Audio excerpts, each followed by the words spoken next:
Mari kita berdoa. Bapa dalam sorga, kembali kami bersyukur dan berterima kasih Tuhan atas segala kemurahan Tuhan, kebaikan Tuhan yang memelihara hidup kami dari hari ke hari sampai saat ini. Bapa dalam sorga, kami mau mendengar firman. Berfirmanlah Engkau Tuhan. Kami telah siap mendengar. Dalam nama Tuhan Yesus, kami telah berdoa dan mengucap syukur. Amin. Saudara yang dikasihi Tuhan Yesus, nats renungan diambil dari Filipi 1 ayat 12 sampai dengan 21. Bunyinya demikian. Kesaksian Paulus dalam penjara.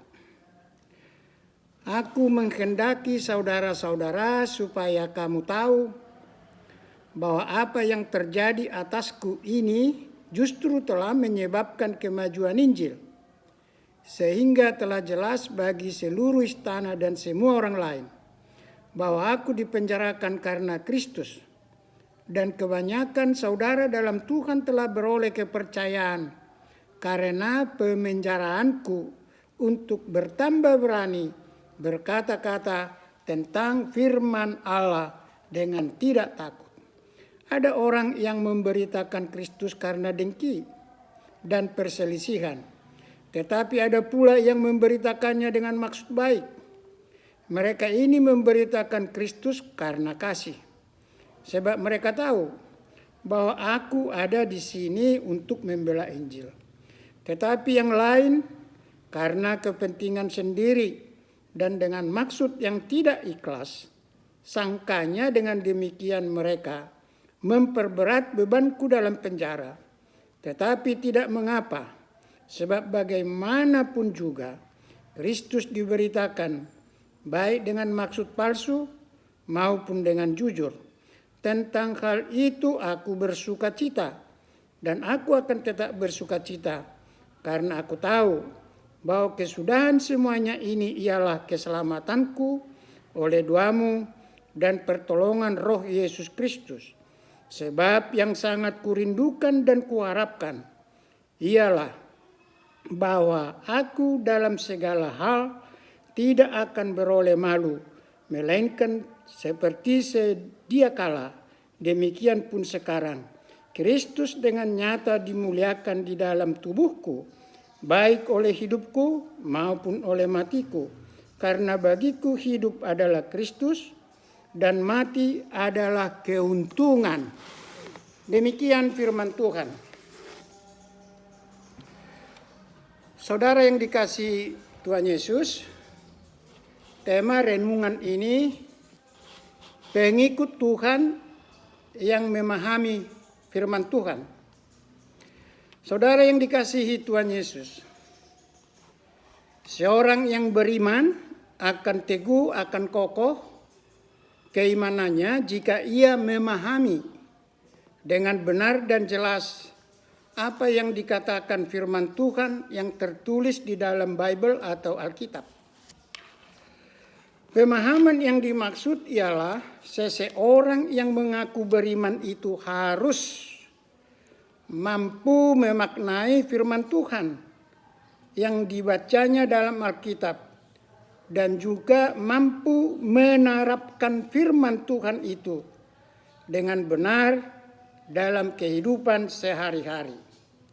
Contoh seperti firman Tuhan yang mengatakan, sayangilah sesamamu manusia seperti dirimu sendiri. Matius 22 ayat 39. Artinya firman Tuhan Matius 22 ayat 39 ini diberlakukan untuk semua orang, tidak dibatasi hanya untuk seiman. Walaupun musuh. Bagaimana cara mengasihi musuh? Mari kita mohon tuntunan Tuhan. Hal-hal semacam inilah yang harus dipahami dengan benar dan jelas, termasuk dalam penerapannya. Saudaraku, alangkah baiknya jika setiap orang yang beriman dapat menghafalkan ayat-ayat firman Tuhan yang mau dia katakan atau yang mau dia sampaikan. Harus mengetahui dengan pasti di mana firman Tuhan yang mau disampaikan itu terdapat, di kitab mana, dan pasal berapa, dan ayat berapa.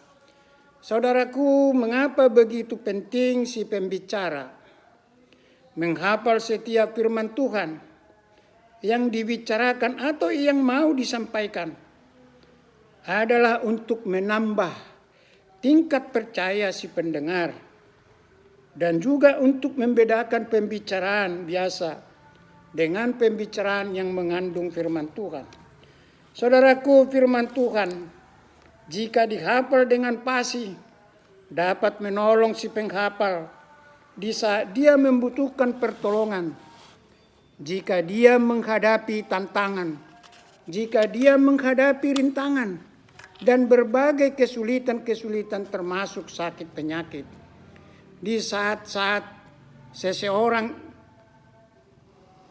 mendapat kesulitan, firman Tuhan yang sudah dihafal selama ini akan berbicara kepada saudara atau kepada kita tentang apa yang harus kita lakukan di saat-saat kita memerlukan pertolongan. Seperti yang terjadi dalam diri Paulus, Filipi 1 ayat 12 sampai 21 ini. Paulus dibelenggu, Paulus ditahan, Paulus ditangkap, Paulus dipenjarakan. Filipi 1 ayat 7. Namun Paulus tidak seperti banyak orang yang mau dipenjarakan. Sangat memperlihatkan rasa ketakutan yang luar biasa.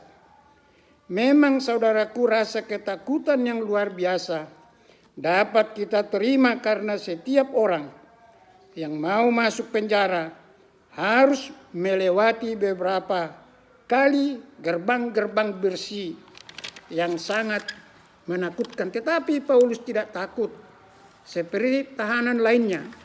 Mengapa Paulus dapat bersifat tenang menghadapi pemenjaraannya? Karena dia, Paulus, mengetahui dia dipenjarakan karena Injil Yesus Kristus yang adalah kekuatan Allah yang menyelamatkan setiap orang percaya. Roma 1 ayat 16. Hal inilah yang disaksikan Paulus kepada jemaat Filipi dengan mengatakan ayat 12-13 bahwa Injil maju pesat di istana dan juga orang-orang yang ada di sekitar istana. Istana yang disebut di atas bukanlah istana presiden, tetapi tempat pimpinan komando. Walaupun akhirnya sebutan ini menjadi sebutan tempat tinggal gubernur di provinsi-provinsi seperti Yerusalem. Saudara yang dikasihi Tuhan Yesus, Injil maju pesat di istana dan sekitarnya karena Paulus tidak bosan-bosan menyaksikan akan pemenjaraannya karena Injil Yesus Kristus.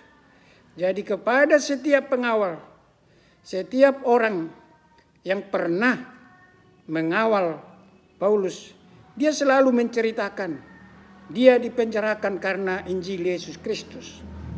Kemajuan Injil Yesus Kristus sangat membutuhkan kesaksian pengikut Tuhan dalam kehidupan sehari-hari. Jangan lupa bersaksi. Saudara yang dikasihi Tuhan, ada beberapa hal lagi yang sangat penting yang harus dipahami setiap pengikut Tuhan. Ayat 15-18. Pada saat Paulus dipenjara, semangat memberitakan Injil sangat tinggi, walaupun dengan berbagai motivasi-motivasi. Ada yang memberitakan Injil karena mencintai Paulus, sehingga dengan kerja keras mereka memberitakan Injil agar pengikut Tuhan Yesus tetap setia kepada Tuhan Yesus. Memang saudaraku, selama Paulus dalam penjara, para pengikut Tuhan tidak ada yang meninggalkan Yesus. Motivasi kedua, ada orang memberitakan Injil untuk kepentingan diri sendiri atau untuk kepentingan kelompok. Kepentingan diri sendiri yaitu memberitakan Injil demi upah. Kepentingan kelompok yaitu dengan memberitakan Injil dengan memberikan kekurangan-kekurangan atas kelompok yang lain. Apalagi sang pemimpinnya sudah dipenjarakan, yaitu Paulus. Saudaraku, namun demikian Paulus tetap bersuka cita, ayat 18. Karena bagi Paulus Kristus diberitakan. Apakah dengan maksud palsu atau dengan jujur? Bagi Paulus yang terpenting Kristus diberitakan sampai ke ujung bumi. Hal inilah yang membuat Paulus di dalam penjara bersuka cita. Karena apa yang diinginkannya berjalan dengan baik, yaitu Kristus diberitakan.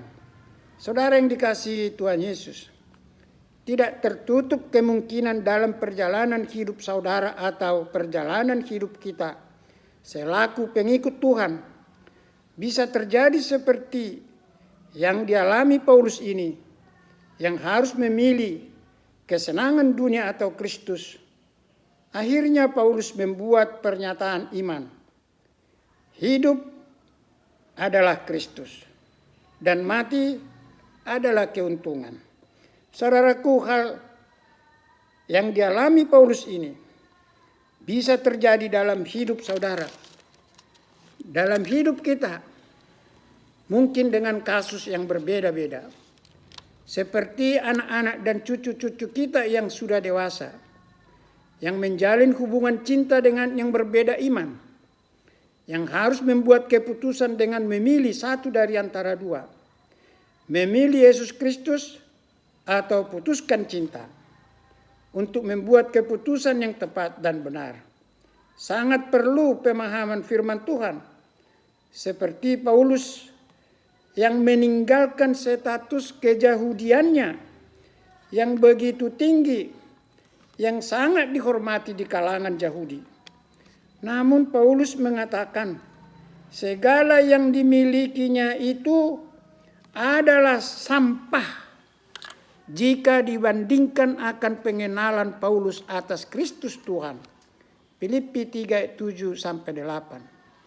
Saudara yang dikasihi Tuhan Yesus, ada satu hal lagi yang sering dihadapi pengikut Tuhan Yesus, yaitu tawaran-tawaran harta dunia asal meninggalkan Tuhan Yesus, sehingga dia diajak melakukan yang tidak sesuai dengan kehendak Tuhan.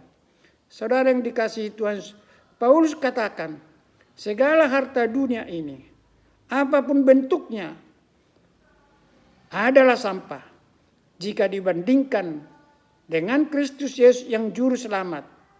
Jangan pernah meninggalkan Yesus juru selamat. Tuhan Yesus memberkati. Amin.